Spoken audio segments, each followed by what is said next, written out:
The Battle of Tippecanoe was fought on November 7, 1811, near present-day Lafayette, Indiana, between American forces led by Governor William Henry Harrison of the Indiana Territory and Native American warriors associated with the Shawnee leader Tecumseh. Tecumseh and his brother Tenskwatawa were leaders of a confederacy of Native Americans from various tribes that opposed U.S. expansion into native territory. As tensions and violence increased, Governor Harrison marched with an army of about 1,000 men to disperse the Confederacy's headquarters at Prophetstown, near the confluence of the Tippecanoe and Wabash Rivers. Tecumseh, not yet ready to oppose the United States by force, was away recruiting allies when Harrison's army arrived. Tenskwatawa, a spiritual leader but not a military man, was in charge.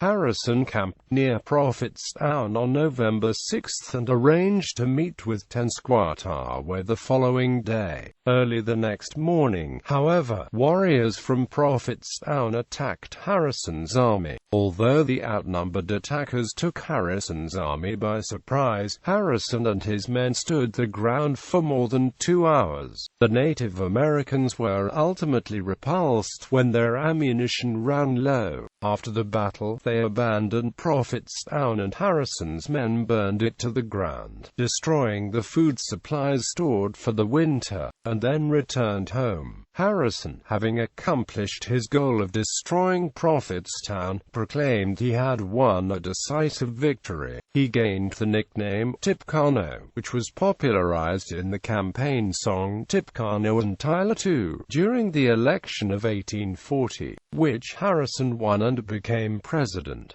The defeat was a setback for Tecumseh's Confederacy which it never fully recovered from. Public opinion blamed the violence on British interference in American affairs through financial and munitions support for the Indians. This led to a further deterioration of relations with Britain and was a catalyst of the War of 1812, which began 6 months later. By the time the U.S. declared war on the United Kingdom in June 1812, Tecumseh's Confederacy was ready to launch its war against the United States in alliance with the British. In preparation, the natives soon rebuilt Prophetstown, and frontier violence increased after the battle until Tecumseh was finally killed in 1813 during the Battle of the Thames. Background: after being appointed governor of the newly formed Indiana Territory in 1800, William Henry Harrison sought to secure title to Native American lands to open more land for settlers. In particular, he hoped the Indiana Territory would attract enough settlers to qualify for statehood. Harrison negotiated numerous land cession treaties with American Indians, including the Treaty of Fort Wayne on September 30, 1809, in which Miami, Potawatomi, Lenape, and other tribal leaders sold 3 million acres to the United States.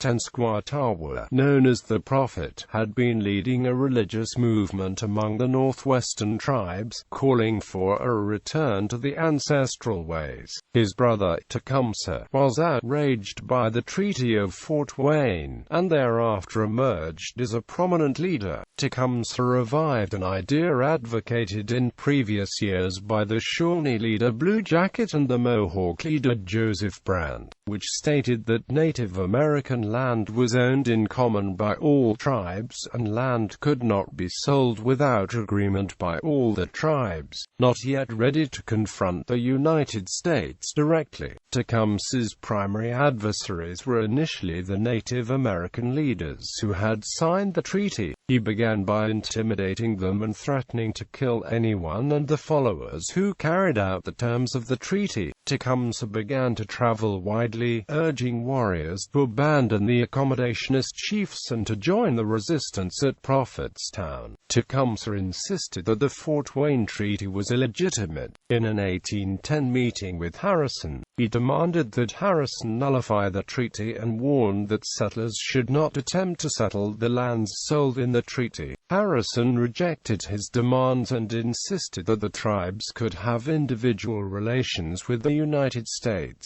In the meeting, Tecumseh warned Harrison that he would seek an alliance with the British if hostilities broke out. Tensions between the United States and Britain had been high for several months as a result of British interference in U.S. commerce with France. As early as 1810, British agents had sought to secure an alliance with Native Americans to assist in the defense of Canada should hostilities break out, but the natives had been reluctant to accept their offer, fearing they had little to benefit from such an arrangement. In August 1811, Tecumseh again met with Harrison at Vincennes, where Tecumseh assured Harrison that the Shawnee brothers meant to remain at peace with the United States. Tecumseh then traveled to the south on a mission to recruit allies among the 5 civilized tribes. Most of the southern nations rejected his appeals, but a faction of the Creeks, who came to be known as the Red Sticks, answered his call to arms, leading to the Creek War, which also became a part of the War of 1812. Harrison left the territory for business in Kentucky shortly after the meeting with Tecumseh, leaving Secretary John Gibson as acting governor. Gibson, who had lived among the Miami tribe for many years, was quick to learn of Tecumseh's plans for war and immediately called out the territory's militia and sent emergency letters calling for the return of Harrison. By mid-September, most of the militia regiments had formed. By then, Harrison had returned, accompanied by a small force of Army regulars, and had taken command of the militia. Harrison had already been in communication with his superiors in Washington, D.C., and he had been authorized to march against the Confederacy in a show of force, hoping that they would accept peace. Harrison gathered the scattered militia companies at Fort Knox near a settlement on Marie Creek, north of Vincennes, though he was joined by the 60-man company called the Yellow Jackets, so named for the bright yellow coats from Corydon, Indiana, as well as the Indiana Rangers. Further, the entire force of about 1,000 men set out northward towards Prophetstown. The force consisted of about 250 Army regulars from the 4th U.S. Infantry Regiment, 100 Kentucky Volunteers, and near 600 Indiana militia, including 2 companies of the Indiana Rangers. The Army reached the site of modern Terre Haute, Indiana, on October 3, where they camped and built Fort Harrison while they waited for supplies to be delivered. A scouting party of Yellow Jackets was ambushed by Native Americans on October 10, causing several casualties and preventing the men from continuing to forage. Supplies quickly began to run low. By October 19, rations were cut and remained so until October 28, when fresh supplies arrived via the Wabash River from Vincennes. With the army resupplied, Harrison resumed his advance to Prophetstown on October 29. Battle. As Harrison's forces approached Prophetstown late on November 6, they were met by one of Tenskwatawa's followers waving a white flag. He carried a message from Tenskwatawa requesting a ceasefire until the next day, when the two sides could hold a peaceful meeting. Harrison agreed to a meeting, but was wary of Tenskwatawa's overture, believing that the negotiations would be futile. Harrison moved his army to a nearby hill near the confluence of the Wabash and Tippecanoe rivers. There he camped his men in battle array, and kept sentinels on duty during the night. On the west side of the hill on which he encamped was a shallow creek, and on the east side a very steep embankment. Because of the nature of the position, Harrison did not order any temporary works to be created around the position, as was ordinarily done by encamped armies. The Yellow Jacket Company, with Captain Spear Spencer in command, was posted on the southern end of the camp perimeter. The rest of the militia formed a rectangular formation formation along the edges of the bluff surrounding the camp. Colonel Davis Floyd commanded the militia units guarding the steep bluff on the eastern side of the formation. The regulars, commanded by Major Floyd, and the dragoons, commanded by Marge. Joseph Davis and former Congressman Captain Benjamin Park were kept behind the main line in reserve. In an 1816 conversation with Lewis Cass, the governor of Michigan, Tenskwatawa denied that he ordered his warriors to attack Harrison, and blamed the Winnebagos in his camp for launching the attack. Other accounts also point to the Winnebago as the responsible party for encouraging the attack and suggest that Tenskwatawa was unable to control his followers as panic set in. Tenskwatawa's followers were worried by the nearby army and feared an imminent attack. They had begun to fortify the town, but the defenses were not yet completed. During the evening, Tenskwatawa consulted with the spirits and decided that sending a party to murder Harrison in his tent was the best way to avoid a battle. He assured the warriors that he would cast spells that would prevent them from being harmed and confuse Harrison's army so they would not resist. The warriors then moved out and began to surround Harrison's army, looking for a way to sneak into the camp. Ben, an African-American wagon driver traveling with Harrison's army, had deserted to the Shawnee during the expedition. He agreed to lead a small group of warriors through the line to Harrison's tent. During the late-night hours, he was captured by the camp sentries, taken back to the camp and bound. He was later convicted of treason but pardoned by Harrison, although existing accounts are unclear about exactly how the battle began. Harrison's sentinels encountered advancing warriors in the pre-dawn hours of November 7.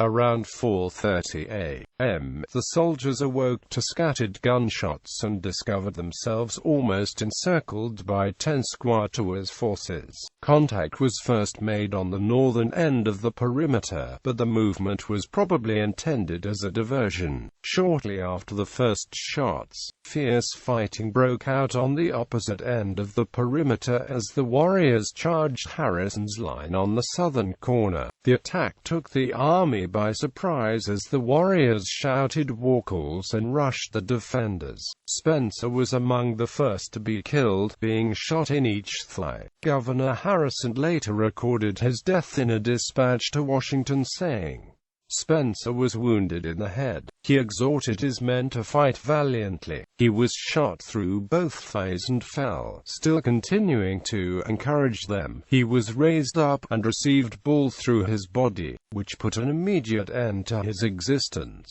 Lieutenants Nugent Claus, the other two Yellow Jacket commanding officers, were also soon wounded and killed. Without leadership, the Yellow Jackets began to fall back from the main line, retreating with the sentinels. The warriors followed the retreating unit and entered the camp. The soldiers regrouped under the command of future United States Senator Ensign John Tipton, and with the help of two reserve companies under the command of Captain Rod, repulsed the warriors and sealed the breach in the line. The second charge by the Native Americans targeted both the north and south ends of the camp, with the far southern end again being the hardest hit. Over half of Harrison's casualties were suffered among the companies on the southern end, including Captain Spencer and 5 other men in his company, and 7 other men in the adjoining company, with the regulars reinforcing that critical section of the line. And the surprise over, the men were able to hold their position as the attacks continued. On the northern end of the camp, Major Davis led the dragoons on a countercharge that punched through the Native Americans' line before being repulsed. Most of Davis's company retreated back to Harrison's main line, but Davis himself was killed. Throughout the next hour, Harrison's troops fought off several more charges. When the warriors began to run low on ammunition and the sun rose, revealing the small size of Tenskwatawa's army, the Indian forces finally began to slowly withdraw.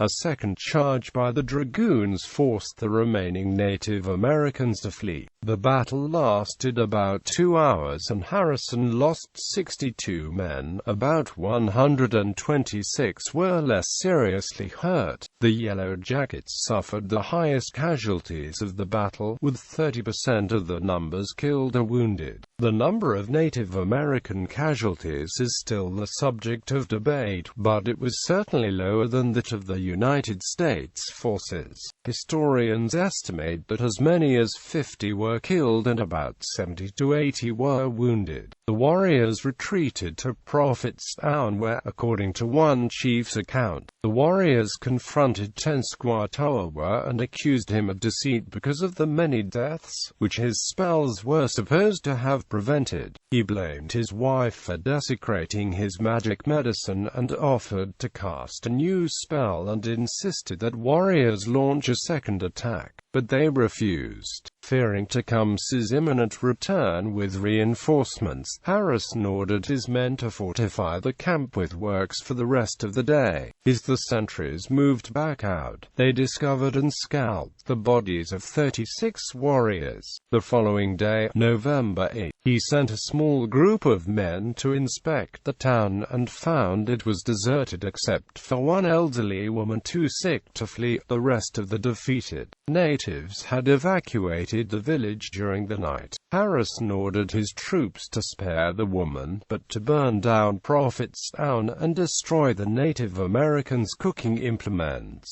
without which the Confederacy would be hard-pressed to survive the winter. Everything of value was confiscated, including 5,000 bushels of corn and beans. Some of Harrison's soldiers dug up bodies from the graveyard in Prophetstown to scalp. Harrison's troops buried their own dead on the site of the camp. They built large fires over the mass grave in an attempt to conceal it from the Native Americans. However, after Harrison's troops departed the area, the Native Americans returned to the gravesite, digging up many of the corpses and scattering the bodies in retaliation. Aftermath. The day after the battle, the wounded were loaded onto wagons and carried back to Fort Harrison for medical care. Most of the militia was released from duty on November 9 and returned home, but many of the long-time soldiers remained in the area a bit longer. In his initial report to Secretary William Eustis, Harrison informed him of a battle having occurred near the Tippecanoe River, giving the battle the river's name, and added that he feared an imminent reprisal. The first dispatch did not make clear which side had won the conflict, and the secretary interpreted it as a defeat. The follow-up dispatch made the United States victory clear, and the defeat of Tecumseh's Confederacy became more certain when no second attack materialized. Eustis replied with a lengthy note demanding to know why Harrison had not taken adequate precautions in fortifying his camp. Harrison responded that he considered the position strong enough to not require fortification. This dispute was the catalyst of a disagreement between Harrison and the Department of War that later caused him to resign from the army in 1814. At first, the newspapers carried little information about the battle, instead focusing on the highlights of the ongoing Napoleonic Wars. One Louisville newspaper even printed a copy of the original dispatch and called the battle a defeat for the United States.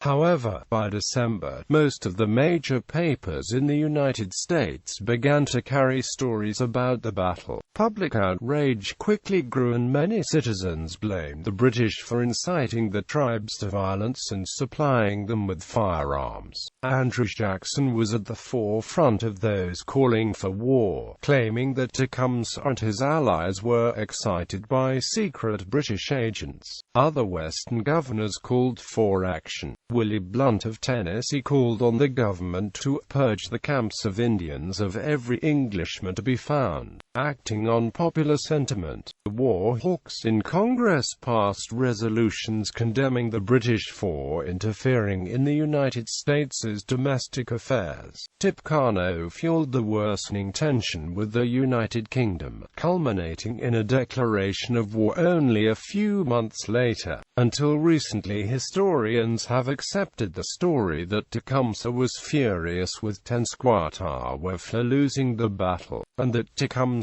had threatened to kill his brother for allowing the attack to take place. According to this story, the prophet lost prestige after the battle and no longer served as a leader of the Confederacy. In the subsequent meetings with Harrison, several native leaders claimed that the prophet's influence was destroyed. In some accounts it was said he was being persecuted. Historians Alfred A. Cave and Robert Owens have argued that the natives were probably trying to mislead Harrison in an attempt to calm the situation, and that Tenskwatawa actually continued to play an important role in the Confederacy. Harrison, having accomplished his goal of dispersing the natives of Prophetstown, proclaimed that he had won a decisive victory, but some of Harrison's contemporaries, as well as some subsequent historians, raised doubts about whether the battle was as successful as Harrison claimed. In none of the contemporary reports from Indian agents, traders,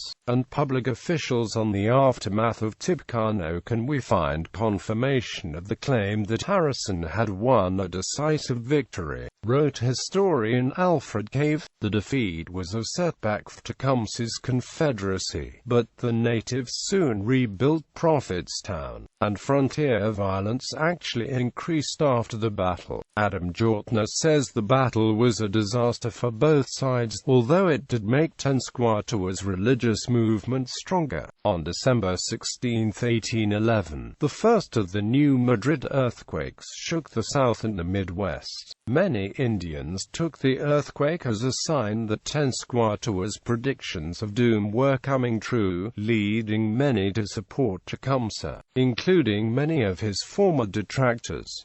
Attacks against settlers increased in the aftermath. Numerous settlers and isolated outposts in the Indiana and Illinois territories were targeted, leading to the deaths of many civilians. Prophetstown was partially rebuilt over the next year, though it was again destroyed by a second campaign in 1812. Tecumseh continued to play a major role in military operations on the frontier, and by the time the U.S. declared war on Great Britain in the War of 1812, Tecumseh's Confederacy was ready to launch its own war against the United States, this time with British allies. Tecumseh's warriors made up nearly half of the British army that captured Detroit from the United States in the War of 1812. It was not until Tecumseh's death at the 1813 Battle of the Thames in Ontario that his confederation ceased to threaten the interests of the United States.